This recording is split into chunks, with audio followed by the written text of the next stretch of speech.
A graça e a paz de nosso Senhor e Salvador Jesus Cristo para você que me assiste nesse momento. Bem-vindo ao canal da Igreja Evangélica Assembleia de Deus de Pibre, em Massachusetts, nos Estados Unidos. Se você não me conhece, eu sou o pastor Douglas Couto e este ano eu quero ajudar você a ler a Bíblia toda em um ano. Ontem nós estivemos lendo no livro de 1 Samuel, os capítulos 8 ao capítulo 12. Hoje nós vamos continuar no livro de Samuel. Nós vamos ler hoje os capítulos 13 e 14. Mas nós também vamos dar uma pequena passada ali em 1 Crônicas, no capítulo 9, porque ali nós temos o relato da família de Saul, que vai ser aqui no início da nossa leitura. Mas, na maior parte, a nossa leitura vai ficar em 1 Samuel, capítulo 13 e capítulo 14. Antes de nós irmos à nossa leitura, deixa eu lembrar você de dar um like no vídeo, deixar um comentário, se inscrever no canal se você ainda não fez isso, acionar o sininho e compartilhar este vídeo nos seus grupos de WhatsApp e nas redes sociais para que mais pessoas possam vir a ler a palavra do Senhor conosco e ler a Bíblia toda em um ano, tá bom? Conto com a sua ajuda. Com isso, vamos então à nossa leitura de hoje. Hoje é 29 de março, o reinado de Saul. Como o primeiro rei de Israel, Saul prova ser um líder corajoso, mas é claro que ele é apenas humano e, portanto, falível. Embora seja um rei soberano, Saul não está acima da repreensão do profeta de Deus, Samuel.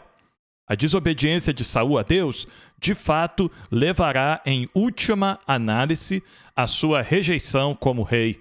Em nítido contraste com seu pai, o filho de Saul, Jonatas, mostra-se um homem de grande caráter. Suas façanhas militares mostram uma coragem e força não vistas no próprio Saul. Vamos então a 1 Samuel, capítulo 14. Nós vamos ler os versículos 49 e 51. Depois nós vamos dar um pulinho ali em 1 Crônicas. E depois nós vamos voltar ao capítulo 13 de 1 Samuel. Um pouquinho fora de ordem aqui a nossa leitura, mas nós vamos começar lendo sobre a família de Saul. Então vamos a 1 Samuel, capítulo 14, versículos 49 ao 51. Os filhos de Saul eram Jonatas, Isvi e Malquizua. Os nomes de suas duas filhas eram Merabe, a mais velha, e Mical, a mais nova. A mulher de Saul se chamava Ainoã, filha de Aimaas. O nome do general do seu exército era Abner, filho de Ner, tio de Saul. Quis era pai de Saul e Ner, pai de Abner. Era filho de Abiel. Então, o general do exército de Saul era seu primo, né? Filho do irmão do seu pai. Então, este aqui foi o relato dos filhos, das filhas, da esposa e do seu parente, que era general do seu exército também. Agora, se nós formos a 1 Crônicas, capítulo 9, dos versículos 35 ao 44, nós vamos ver uma genealogia aqui de israelitas que chegam até Saul e alguns da sua descendência. Então vamos a 1 Crônicas, capítulo 9, versículos 35 ao 44. Em Gibeão habitou Jeiel, pai de Gibeão, cuja mulher se chamava Maaca, e também o seu filho primogênito, Abdom, e ainda Zur, Quis, Baal, Ner, Nadab, Gedor, Aiô, Zacarias e Miclote. Este Quis aqui é o nome do pai de Saul. Nós temos também aqui um dos filhos deste israelita, ele colocou o nome de Baal. Isto aqui mostra a influência pagã que influenciava, né, a tradição, o paganismo que influenciava o povo de Israel nesta época, ao ponto de homens israelitas colocarem nomes pagãos, nomes de falsos deuses, nomes de demônios nos seus filhos. E este israelita, que está na descendência de Saul, coloca nome de Baal em um dos seus filhos. Vamos continuar. Miclote gerou Simeia. Estes moraram em Jerusalém, perto dos seus irmãos. Ner gerou Quis, e Quis gerou Saul. Saul gerou Jonatas, Malquizua, Abinadab e Esbaal. Agora nós somos apresentados aqui a um quarto filho de Saul, por nome de Aminadab, E nós somos apresentados também a outro nome aqui para um dos seus filhos, Esbaal. Então, Saul também colocou um nome pagão em um dos seus filhos. Saul colocou um nome de um falso deus em um dos seus filhos. É a influência do paganismo no meio do povo de Israel. Fica evidente até no nome que os israelitas escolheram para os seus filhos. Filho de Jonatas foi Merib-Baal, outro nome pagão que Jonatas colocou no seu filho. E Merib-Baal gerou Mica. Os filhos de Mica foram Pitom, Meleque e Tareia. Acaz gerou Jaerá, e Jaerá gerou Alemete, Asmavete e Zirim. E Zirim gerou Moza. Moza gerou Bineá, de quem foi filho Refaías, de quem foi filho Eleasa, de quem foi filho Azel. Azel teve 6 filhos, cujos nomes foram Asricão, Bocru, Ismael, Searias, Obadias e Anã. Todos estes foram filhos de Azel. Este Azel, ele colocou o nome em um dos seus filhos de Ismael. Ismael era o primeiro filho que Abraão teve, né? O filho que Abraão teve com a escrava egípcia. Então aqui nós temos israelitas colocando nome nos seus filhos, usando nomes pagãos, nomes de falsos deuses, assim como nomes da descendência da escrava egípcia. É surpreendente isso, mas era a realidade do povo de Israel nesta época, por causa da influência do paganismo ao redor deles. Vamos então agora a 1 Samuel, no capítulo 13, nós vamos ler dos versículos 1 ao 15. Nós estamos agora em Gilgal. Então nós terminamos aqui este trecho da palavra do Senhor que relata a família, né, as origens de Saul e alguns descendentes de Saul, até algumas gerações. Agora, virando a página, nós vamos ver Saul fazendo uma campanha de guerra contra os filisteus e também Saul cometendo erros, fazendo algumas coisas precipitadas, mas nós vamos ver também Saul fazendo algumas coisas certas. Alguns dos tópicos que nós vamos ver aqui na nossa leitura deste ponto em diante. Vamos então a 1 Samuel, capítulo 13, dos versículos 1 ao 15. Nós estamos agora em Gilgal. Saul tinha 30 anos de idade quando começou a reinar e reinou sobre Israel 42 anos. Saul escolheu 3.000 homens de Israel. 2.000 ficaram com ele em Micmas e nos montes de Betel, e 1.000 ficaram com Jonatas em Gibeá de Benjamim. O restante dos homens ele mandou de volta para as suas tendas. Então, de todos os homens que estavam dispostos a lutar, né, por Israel, ser soldados de Israel, fazer parte do exército de Israel, Saul escolheu 2.000 para ficar com ele, para ser tipo uma tropa de elite dele, e 1.000 para ficar com o seu filho Jonatas, para ser tipo uma tropa de elite com Jonatas. Mas o restante dos homens, Saul mandou para casa, né? Você pode até lembrar que quando Israel se reuniu contra Judá, foram centenas de milhares de soldados. Quando Israel se uniu contra Benjamim, foram centenas de milhares de soldados. Se eu não me engano, 300 ou 400 mil soldados. Saul não fica com esse exército enorme. Ele fica só com 2.000 homens para ele, 1.000 homens para Jonatas. Pelo menos para este momento aqui, para esta campanha que ele vai fazer. Vamos então ao versículo 3. Jonatas atacou os destacamentos dos filisteus em Gibeá, e os filisteus foram informados disso. Então Saul mandou tocar a trombeta por todo o país, dizendo que os hebreus fiquem sabendo disto. E todo Israel ouviu a notícia de que Saul tinha atacado o destacamento dos filisteus, atraindo o ódio dos filisteus sobre Israel. Então os homens foram convocados para se unirem a Saul em Gilgal. Então, com este pequeno exército que Saul e Jonatas tinham, eles foram e começaram uma guerra, né? Uma batalha com os filisteus. Vendo que aquilo ali ia gerar um problema maior, né? Que eles não poderiam resolver só com aqueles 3.000 homens que eles tinham à sua disposição, eles convocam o restante dos homens. Então, aqueles homens que tinham sido dispensados, agora eles são convocados. Então, na verdade, eles não ficam só com aqueles 3.000 homens. Eles vão chamar agora todo o exército de Israel para se unir a Saul, se unir a Jonatas e fazer guerra contra os filisteus. Vamos ao versículo 5. Os filisteus reuniram-se para lutar contra Israel com 3.000 carros de guerra, 6.000 condutores de carros e tantos soldados quanto a areia da praia. A palavra do Senhor está usando essa expressão de hipérbole aqui, nessa expressão exagerada, para nos dar uma ideia de quão grande era o exército dos filisteus. Era muitos carros de guerra, muitos soldados, muita infantaria, né? Muita gente, eles tinham muitos homens de guerra no seu exército, os filisteus. Eles foram a Micmas, a leste de Bet-Aven, e lá acamparam. Quando os soldados de Israel viram que a situação era difícil e que o seu exército estava sendo muito pressionado, esconderam-se em cavernas e buracos, entre as rochas e em poços e cisternas. Aqui nós já temos, a palavra do Senhor não descreve, né, o início de uma batalha, e como que foi as lutas, em qual lugar que eles lutaram e tal, mas aqui nós entendemos que os dois exércitos começaram a batalhar, né? E o exército de Israel estava perdendo, eles estavam sendo pressionados. E o que acontece?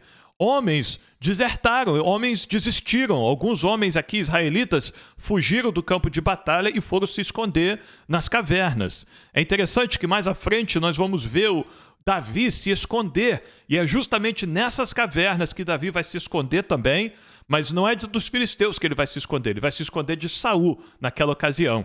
Mas aqui, os homens de Israel estão fugindo da batalha porque o exército dos filisteus é muito maior, muito mais forte, muito mais preparado, muito mais equipado. Nós vamos ver isso à frente. E o exército de Israel está fugindo.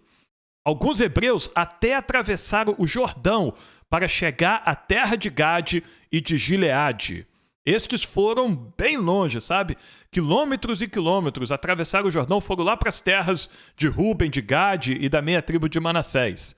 Saul ficou em Gilgal, e os soldados que estavam com ele tremiam de medo. Ele esperou 7 dias, o prazo estabelecido por Samuel. Você vai lembrar disso. Lembra que Samuel falou com ele, olha, você vai para tal lugar e você vai me esperar lá 7 dias, e depois de 7 dias eu vou chegar, tá bom? Me espere lá, não ofereça sacrifício, não faça nada até que eu chegue. Este é a ocasião aqui que a palavra do Senhor está mencionando. Mas falando de Samuel, não chegou a Gilgal e os soldados de Saul começaram a se dispersar. Agora, os poucos soldados que restaram com Saul, estes agora estão começando a fugir também, a ir embora, a abandonar o campo de batalha, né? Porque eles não estão vendo uma possibilidade de vitória. E ele ordenou, Saul ordenou, tragam-me o holocausto e os sacrifícios de comunhão. Saul, então, ofereceu o holocausto. Quando terminou de oferecê-lo, Samuel chegou e Saul foi saudá-lo. Este foi um erro que Saul cometeu. Provavelmente com as melhores das intenções, sabe? Saul queria oferecer este holocausto ao Senhor, fazer este momento de adoração a Deus, na esperança de conquistar o favor de Deus, né? Conquistar a aprovação de Deus e mostrar para os soldados que Deus estava com eles, que Deus não tinha abandonado o povo. Então, ninguém precisa ir embora, Deus vai nos dar a vitória aqui. Vamos oferecer este holocausto ao Senhor, e isto vai agradar a Deus e Ele vai nos dar a vitória. Mas Saul, ele não podia oferecer este sacrifício. Não é porque reis eram proibidos de oferecer sacrifícios, porque mais à frente nós vamos ver tanto Davi quanto Salomão oferecendo os sacrifícios ao Senhor, e Deus não vai repreender eles por causa disso. Não é esta a questão aqui. A questão aqui é que Deus tinha falado através de Samuel que nesta ocasião Saul não poderia oferecer sacrifícios, ele tinha que esperar Samuel. E por que Deus fez isso? Certamente para testar a fé de Saul, não é verdade? Para pôr à prova este rei que ele tinha escolhido, para pôr à prova o homem que o Senhor escolheu para liderar o povo. E Saul, ele faltou fé neste momento aqui, a Saul, porque ele achou que ele precisava fazer este sacrifício, tomar o lugar do sacerdote nesta ocasião, para conquistar o favor de Deus. E ele não precisava. Deus já tinha demonstrado o seu favor para com o exército de Israel. Bastava Saul confiar e esperar no Senhor, e Deus ia dar a vitória ao povo de Israel. Então, foi um ato precipitado. Então, a palavra do Senhor diz, no versículo 11, perguntou-lhe Samuel, o que você fez? Saul respondeu, quando vi que os soldados estavam se dispersando e que não tinha chegado no prazo estabelecido e que os filisteus estavam reunidos em Micmas, pensei, agora os filisteus me atacarão em Gilgal e eu não busquei o Senhor. Por isso, senti-me obrigado a oferecer o holocausto. Os 3 motivos que Saul dá, né? Eu vi o inimigo se levantando contra mim, eu vi os meus companheiros me abandonando e eu vi você, homem de Deus, se atrasando. Por causa desses 3 motivos, eu pensei, olha, eu não vou ter oportunidade de cultuar a Deus, eu não vou ter oportunidade de agradar a Deus, então eu tenho que fazer este sacrifício agora. Estava errado. O inimigo não era ameaça, porque o Deus Todo-Poderoso estava com Israel. Mesmo que todos os soldados abandonassem Saul, Deus não ia abandonar Saul. Então, isto não deveria preocupar Saul. E terceiro, mesmo que o homem de Deus estivesse atrasado, ele não ia falhar em chegar, né? O homem de Deus aqui, representando o Senhor, representando Deus, mesmo que Deus tardasse em chegar, ou o que para Saul parecesse que estava demorando, né? Tudo estava correndo no tempo do Senhor. E Saul, ele não soube esperar. Então, às vezes, a gente vê, né, o inimigo se levantando, as pessoas nos abandonando, a gente está orando, está esperando no Senhor e parece que Deus não está agindo, parece que Deus não está respondendo, parece que Deus não está vindo ao nosso socorro. Mas Deus está no controle. Deus está no controle, Deus está cuidando de nós, Deus está contemplando sim a nossa necessidade e Deus há de responder no momento certo. Basta nós esperarmos no Senhor.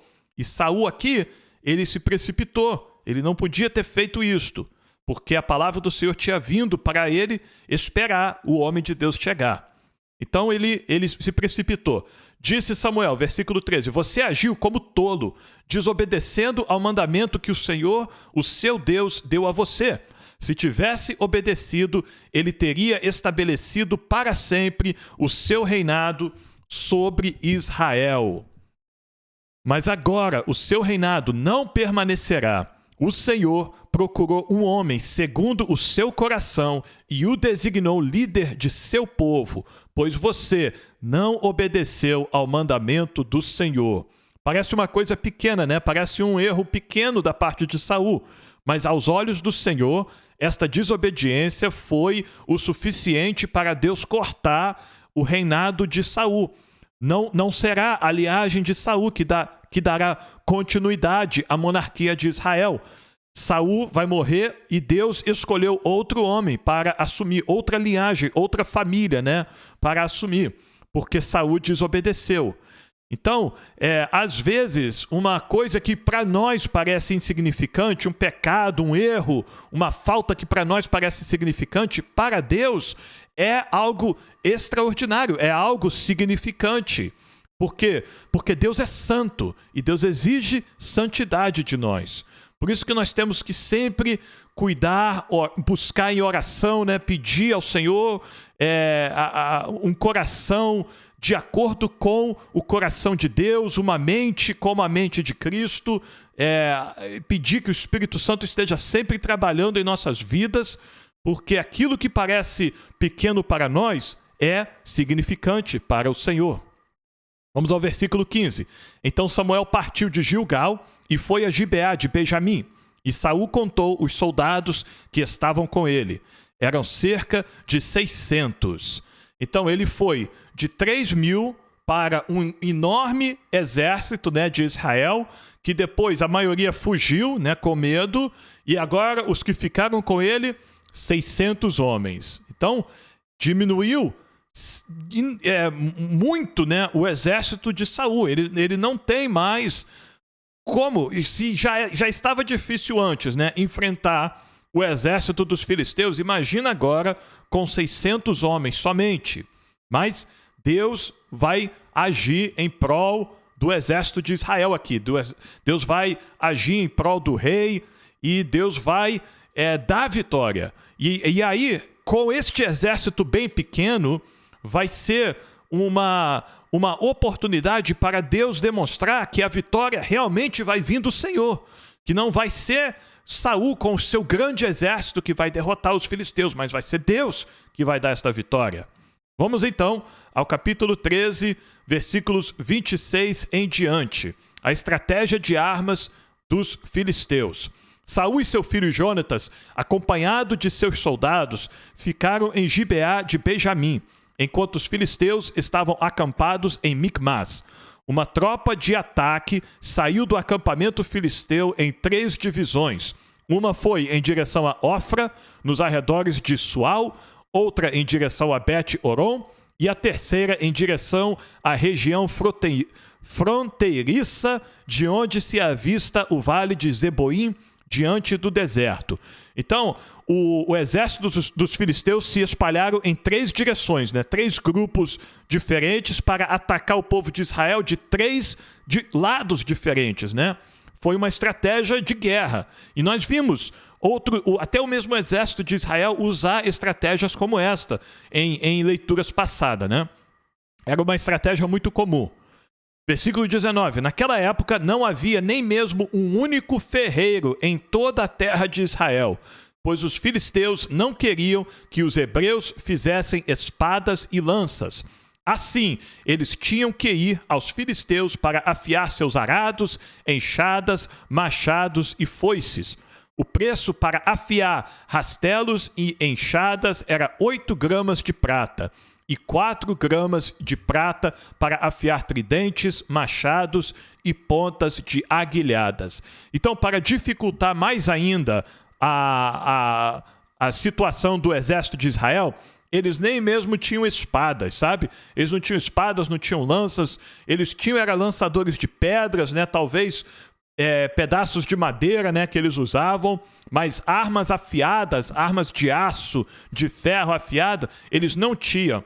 Os filisteus provavelmente tinham tomado, né, levado cativo os homens que sabiam trabalhar com ferro, né, em Israel, tinha levado eles cativos, suas famílias, e o que restou em Israel foi agricultores e talvez construtores e homens de outras profissões. Mas homens de fazer trabalho de ferro não tinha em Israel. Então, mais uma deficiência, né, do exército de Israel em comparação com o exército dos filisteus. Mais um motivo para Deus receber toda a glória aqui nesta vitória que o povo de Israel terá contra o exército dos filisteus. Vamos ao versículo 22. Por isso, no dia da batalha, nenhum soldado de Saul e Jonatas tinha espada ou lança nas mãos, exceto o próprio Saul e seu filho Jonatas. Então, de alguma forma, o rei Saul e o seu filho Jonatas conseguiram uma espada. Talvez compraram, né, por um preço muito alto das mãos de algum filisteu que estava disposto a vender. Mas o restante do exército não. O soldado israelita não tinha espada e nem tinha lança com aquela ponta de ferro aguda na ponta, né? Eles tinham outras coisas, lançador de pedra, né? E porrete, alguma coisa assim de madeira, certamente, mas espada e lança eles não tinham. Somente Saul e Jonatas. Vamos então ao capítulo 14, 1 Samuel, capítulo 14, dos versículos 1 ao 13. Certo dia, Jonatas, filho de Saul, disse ao seu jovem escudeiro: vamos ao destacamento filisteu, do outro lado. Ele, porém, não contou isso a seu pai. Jonatas, nesse dia aqui, nós estamos ainda, sabe? Nós estamos ainda neste entrave de batalha, né? A maioria do exército de Israel fugiu e está escondido. Saul está ali com 600 homens. Jonatas, seu filho, está ali neste momento. O escudeiro, né? O rapaz que carregava o escudo e as armas de Jonatas está ali com ele. E neste dia, Jonatas resolve, olha, vamos, eu e você, vamos lá atacar um acampamento dos filisteus. Tem poucos homens dos filisteus ali, separados, né? Vamos ali atacar aqueles homens, porque Deus vai nos dar a vitória. E ele não comenta isso com o pai. Provavelmente, porque se ele comenta com o pai ia falar, não faça isso, filho. Não, eu proíbo você de atacar os filisteus sozinho. Jamais. Nós com o nosso exército não conseguimos, você vai sozinho lá. Mas Jonatas não comenta nada. Jonatas parte para o ataque contra o inimigo. A Bíblia diz aqui no capítulo 14 de 1 Samuel, versículo 2, Saul estava sentado debaixo de uma ramoseira, na fronteira de Gibeá, em Migron. Com ele estavam uns 600 soldados, entre os quais Aías, que levava o colete sacerdotal.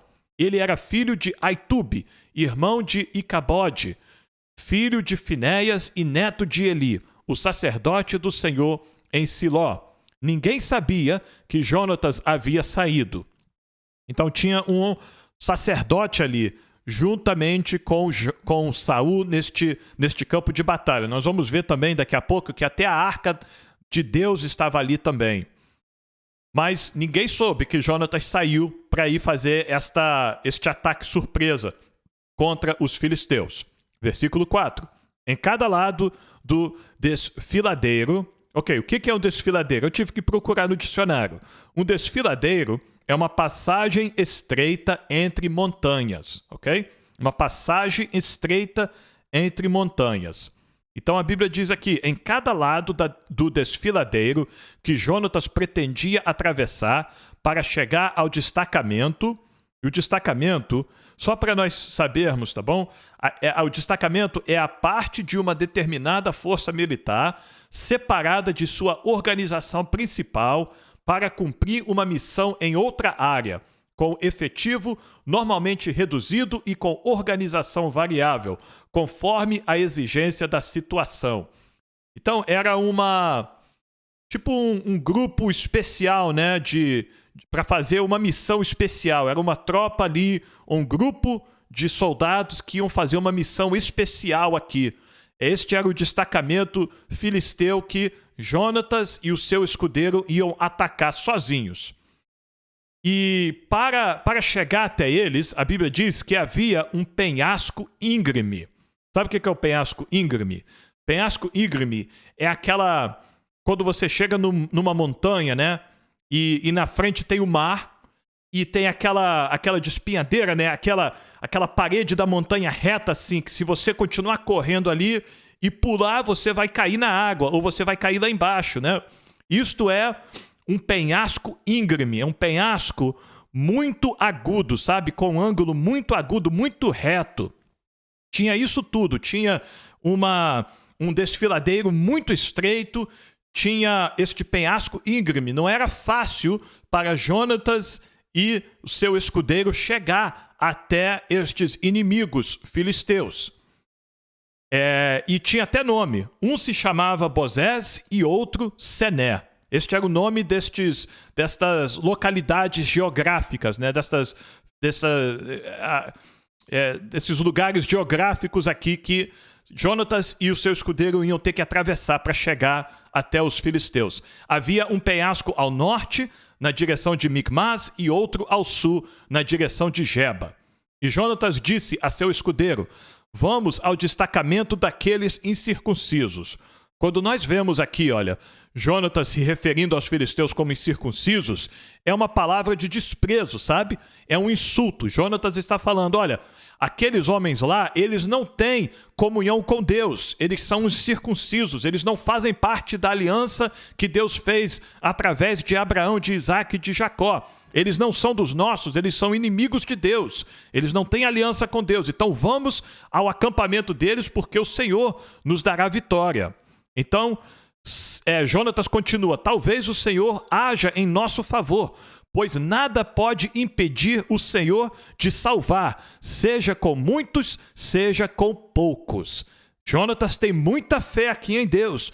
Jonatas acredita que Deus pode dar a vitória a ele e ao seu escudeiro contra esta tropa de elite aqui, esta tropa dos filisteus que estão nesta missão especial. Jonatas crê no Senhor. Disse o seu escudeiro: faze tudo o que tiveres em mente, eu irei contigo. E Jonatas tinha um escudeiro assim, muito fiel, né? Um camarada aqui, um braço direito, que estava disposto a entrar em qualquer perigo com o seu senhor para vencer o inimigo. Ele estava disposto. Qualquer coisa que o senhor quiser fazer, Jonatas, eu vou contigo, eu estou contigo. Jonatas disse: venha, vamos atravessar na direção dos soldados e deixaremos que nos avistem. Se nos disserem: esperem aí, até que cheguemos perto, ficaremos onde estivermos e não avançaremos. Mas se disserem: subam até aqui, subiremos, pois este será um sinal para nós de que o Senhor os entregou em nossas mãos. Então, Jonatas vai fazer uma prova aqui com Deus. Se Deus quisesse dar a vitória a Jonatas e ao seu escudeiro, Deus ia fazer com que os soldados filisteus chamassem eles para perto. Se fosse a reação dos soldados filisteus quando vissem Jonatas, então era a confirmação de que Deus tinha entregado eles nas mãos de Jonatas. Mas se eles não chamassem, se eles mandassem Jonatas ficar onde eles estavam, aí as coisas iam ficar diferentes, né? Vamos então ao versículo 11. Então os dois se deixaram ver pelo destacamento dos filisteus, que disseram: vejam, os hebreus estão saindo dos buracos onde estavam escondidos. E gritaram para Jonatas e seu escudeiro: subam até aqui e daremos uma lição em vocês. Diante disso, Jonatas disse a seu escudeiro: siga-me, o Senhor os entregou nas mãos de Israel. Então os filisteus fizeram o que Jonatas queria. Deus confirmou, né? Os filisteus chamaram eles para a briga, para a batalha. E isto foi suficiente para Jonatas crer que o Senhor entregaria estes homens em suas mãos. Jonatas escalou o desfiladeiro usando as mãos e os pés, e o escudeiro foi logo atrás. Jonatas os derrubava, e seu escudeiro logo atrás dele os matava. Neste versículo aqui nós temos a batalha, né, o conflito aqui, e a vitória aqui de Jonatas e do seu escudeiro. Jonatas, com a sua espada, né, talvez feria, aí um caía. Aí vinha o escudeiro atrás e talvez com um porrete, pá, na cabeça, quebrava a cabeça, matava, né? Ou Jonatas enfiava a espada em um, aí o escudeiro vinha e cortava a cabeça do outro, não sei. Mas juntamente esses dois homens aqui, Jonatas e seu escudeiro, lutaram contra esta tropa de elite aqui, este exército aqui, esta parte do exército dos filisteus, e Deus deu vitória a eles, exatamente como Jonatas declarou que o Senhor faria. Vamos ao versículo 14. Naquele primeiro ataque, Jonatas e seu escudeiro mataram cerca de 20 homens numa pequena área da terra. Então caiu terror sobre todo o exército, tanto sobre os que estavam no acampamento e no campo, como sobre os que estavam nos destacamentos, e até mesmo nas tropas de ataque. O chão tremeu e houve um pânico terrível. O que é isso aqui? Isto é uma ação sobrenatural do Senhor contra os filisteus. A partir desta vitória que o Senhor deu a Jonatas e seu escudeiro sobre estes 20 homens, agora o Senhor faz cair um terror sobre todo o exército dos filisteus, faz o chão tremer, causa terremotos, causa ali pânico no meio do exército dos filisteus. E nenhum dos soldados dos filisteus escapou desta opressão que Deus mandou sobre eles.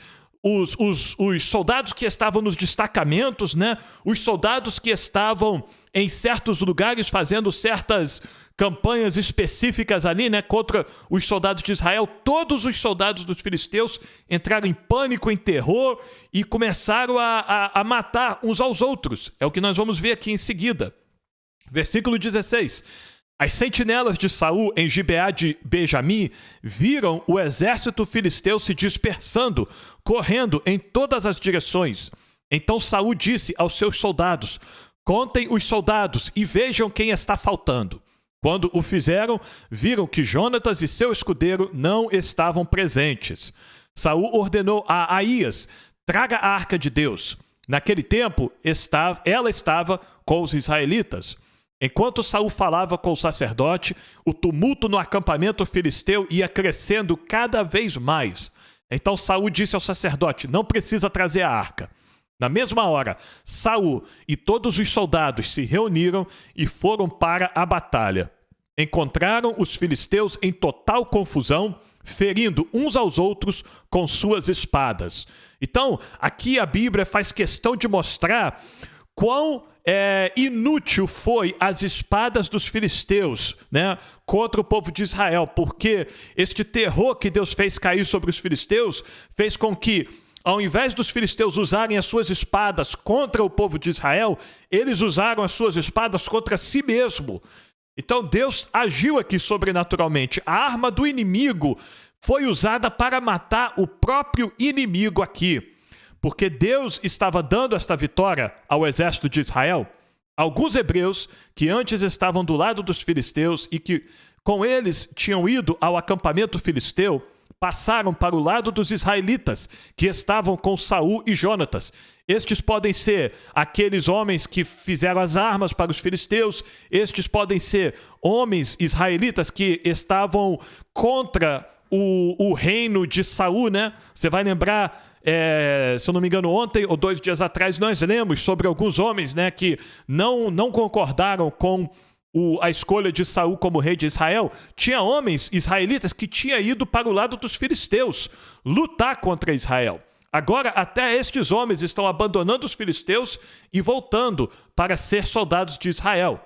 Isso quer dizer que este terror não afetou os israelitas no meio do campo do inimigo, mesmo aqueles israelitas que tinham abandonado o exército de Israel. Deus teve misericórdia destes, porque estes eram circuncisos, né? Eles eram circuncidados, eles tinham aliança com Deus, embora naquele momento ali eles estivessem contrariando o povo de Deus. Mas Deus teve misericórdia deles, eles saíram do campo do inimigo, saíram do meio do inimigo e vieram para o exército de Israel. Versículo 22.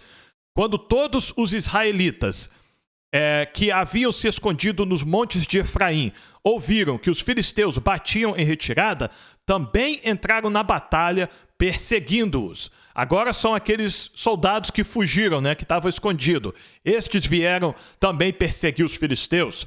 Assim, o Senhor concedeu vitória a Israel naquele dia, e a batalha se espalhou para além de Bet-Aven. Então Deus deu a vitória ao povo de Israel naquele dia. Deus trabalhou sobrenaturalmente para dar a vitória ao povo de Israel. Vamos agora ao versículo 24. Jonatas viola a ordem de Saul. Os homens de Israel estavam exaustos naquele dia, pois Saul lhes havia imposto um juramento dizendo: maldito seja todo o que comer antes do anoitecer, antes que eu tenha me vingado de meus inimigos. Por isso, ninguém tinha comido nada. Esta guerra contra os filisteus era uma guerra santa, né? Porque este era um dos povos que Deus mandou o povo de Israel derrotar. Então, esta guerra vinha de Deus. Então, como mais um ato, né, de consagração para com o Senhor, Saul proíbe os seus homens, os seus soldados de comerem.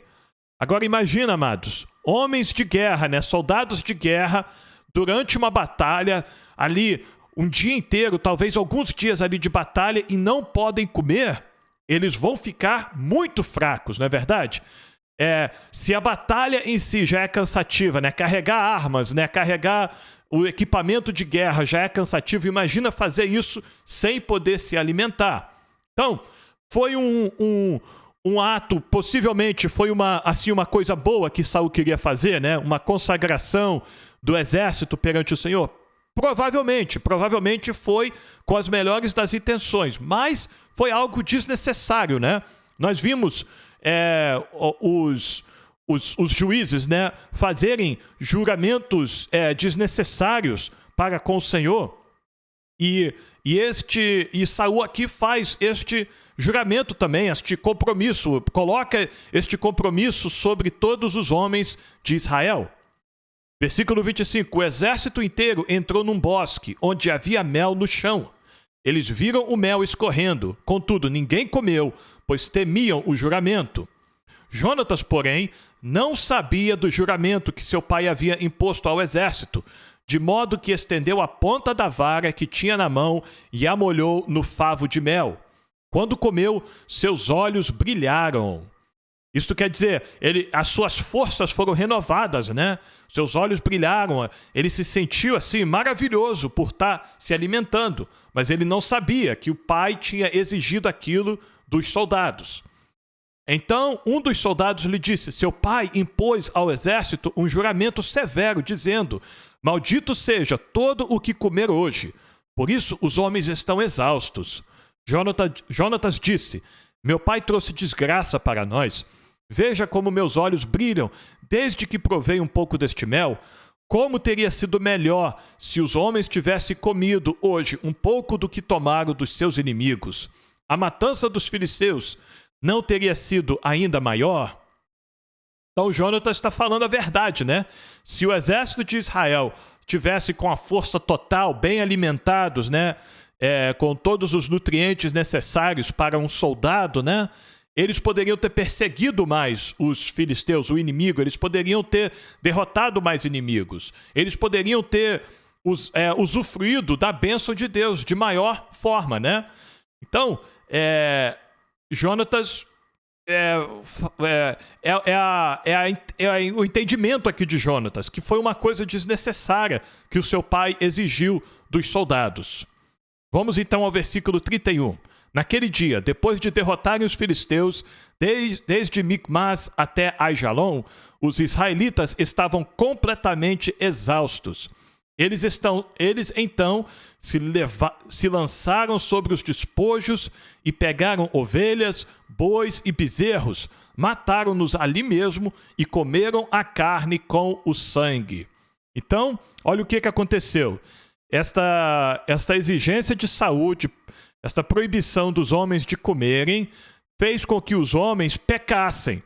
Porque depois de muito tempo, passando muita fome, né, e exausto de batalha, os homens agora vão comer carne com sangue, que era uma proibição de Deus. Deus proibiu isso na lei de Moisés, comer carne com sangue.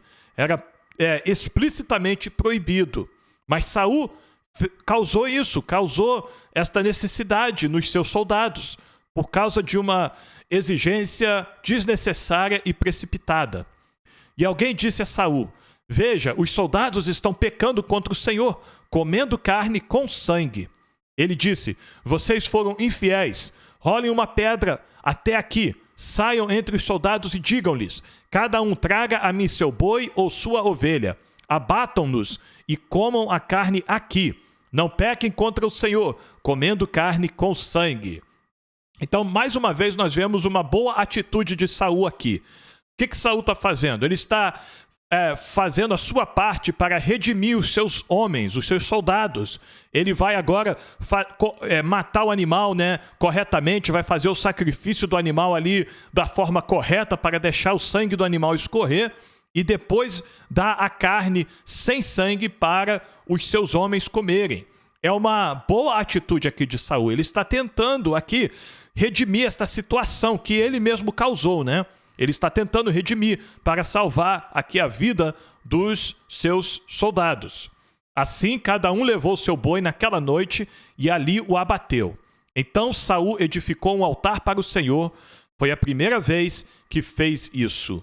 E aqui nós temos uma alusão a um dos erros que Saul vai cometer. Ele vai construir altares ao Senhor. Nós já vimos ele oferecer um sacrifício ao Senhor sem permissão, né? Ele vai fazer isso outras vezes. E Deus não vai se agradar disso. Então a palavra do Senhor aqui, ela chama atenção a isso. Esta foi a primeira vez, mas não foi a única vez que Saul fez isso. E ele não podia fazer isso porque ele não foi autorizado pelo Senhor para fazer isso. Saul disse ainda, desçamos atrás dos filisteus à noite, vamos saqueá-los até o amanhecer e não deixemos vivo nem um só deles. Eles responderam: faze o que achares melhor. Estes soldados de Saul estavam totalmente dedicados a ele, né? Eles estavam dispostos a partir para a batalha de novo e perseguir os filisteus. O sacerdote, porém, disse: consultemos aqui a Deus. Então tinha alguém ali no meio destes homens que lembrou que era necessário consultar a Deus, orar a Deus, pedir a Deus confirmação antes de partir para este novo ataque contra os filisteus. Então o sacerdote aconselha: vamos consultar aqui a Deus. Então Saul perguntou a Deus: devo perseguir os filisteus? Tu os entregarás nas mãos de Israel? Mas naquele dia Deus não lhe respondeu. Deus não deu resposta a Saul. Disse então Saul: venha cá, todos vocês que são líderes do exército, e descubramos que pecado foi cometido hoje. Saul conhecia a história de Israel, não é verdade? Então ele sabia que quando Deus não respondia uma oração, é porque tinha pecado no meio do povo. Então Saul quer tirar o pecado do meio do seu exército ali para poder receber uma resposta do Senhor. Versículo 39, juro pelo nome do Senhor, o libertador de Israel, mesmo que seja meu filho Jonatas, ele morrerá. Mesmo que seja meu filho que cometeu o pecado, que está impedindo o Senhor de responder a nossa oração, até mesmo se for meu filho, eu mato ele para nos redimir perante o Senhor. Mas ninguém disse uma só palavra. Nenhum dos soldados estavam dispostos ali a caguetar, né? Entregar Jonatas. A seguir, disse Saul a todos os israelitas: fiquem vocês de um lado, e eu e meu filho Jonatas ficaremos do outro. Então ele fez dois grupos, né? Um grupo dos soldados e um grupo do rei com seu filho. E eles responderam: faze o que achares melhor. E Saul orou ao Senhor, ao Deus de Israel: dá-me a resposta certa. A sorte caiu em Jonatas e Saul, e os soldados saíram livres. Então, neste primeiro momento aqui, Deus falou: o pecado não está no meio dos soldados, o pecado está entre Jonatas e Saul. E é interessante, né? Quando a palavra do Senhor aqui menciona Jonatas primeiro. Isto é um sinal de que o problema está com Jonatas, não é com Saul, nesta ocasião. Versículo 42, Saul disse: lancem sortes entre mim e meu filho Jonatas. E Jonatas foi indicado. Então, naquele procedimento ali, naqueles momentos de oração e buscando uma resposta do Senhor, Deus respondeu que o problema era Jonatas, não era Saul, não eram os soldados. Deus respondeu: o problema aqui é Jonatas. Então Saul disse a Jonatas: diga-me o que você fez. E Jonatas lhe contou: eu provei um pouco de mel com a ponta de minha vara. Estou pronto para morrer. E aqui nós vemos mais uma vez a atitude de homem, né? A atitude sincera e corajosa de Jonatas. Ele confessa a verdade, ele não esconde nada do pai, e além disso, ele está preparado para a consequência do seu erro. Ele está demonstrando aqui integridade, é o que Jonatas está demonstrando. Saul disse: que Deus me castigue com todo rigor, caso você não morra, Jonatas. E Saul, por sua parte, estava disposto aqui a seguir em frente com este juramento que ele fez, que o homem que cometeu o pecado tinha que morrer. Mas agora nós vamos ver o que os soldados de Saul fizeram. Os soldados, porém, disseram a Saul: será que Jonatas, que trouxe esta grande libertação para Israel, deve morrer? Nunca! Juremos pelo nome do Senhor, nenhum só cabelo de sua cabeça cairá ao chão, pois o que ele fez hoje foi com o auxílio de Deus. Então os homens resgataram Jonatas e ele não foi morto.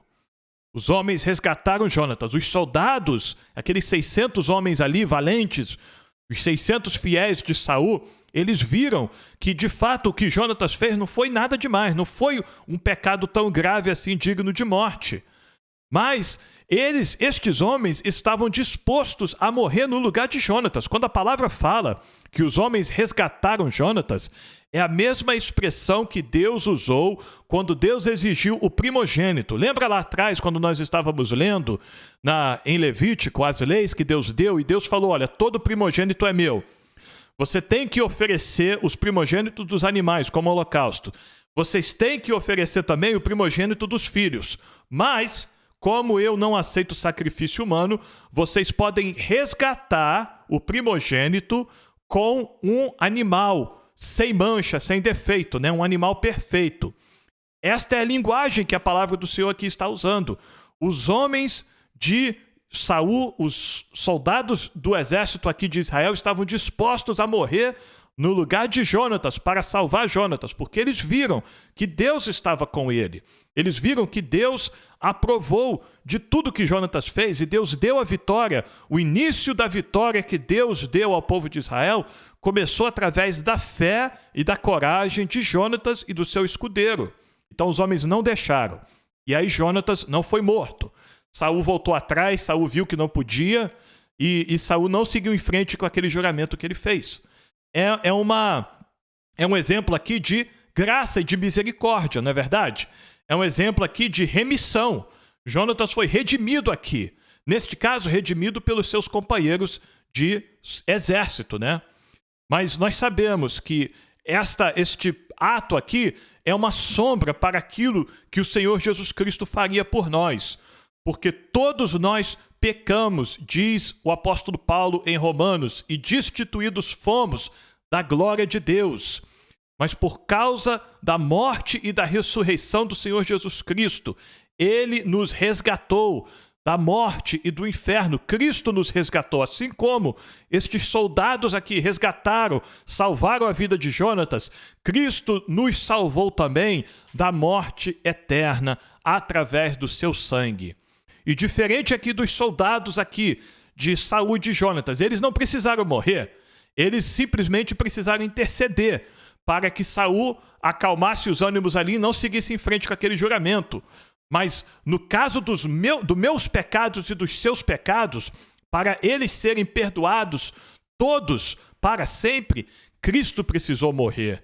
E quando ele olhou, para nós, ele viu, a palavra do Senhor diz que ele viu a proposta que estava feita a ele nos amou primeiro, ele amou a nós e ao ponto de dar a sua vida por mim e por você. Cristo nos resgatou muito mais e muito mais perfeitamente do que os soldados de Saul e Jonatas resgataram Jonatas. Louvado seja o Senhor por isso. Amém? Glórias a Deus. Então aqui nós vamos concluir a nossa leitura de hoje. Muito obrigado pela sua presença aqui conosco hoje.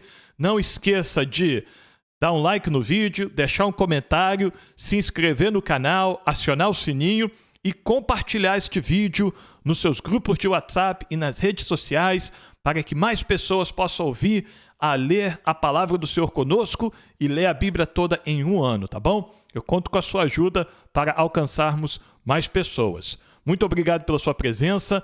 Amanhã nós estaremos de volta aqui, se assim Deus permitir, para continuarmos a ler a maravilhosa palavra do Senhor, tá bom? Que Deus te abençoe e até amanhã.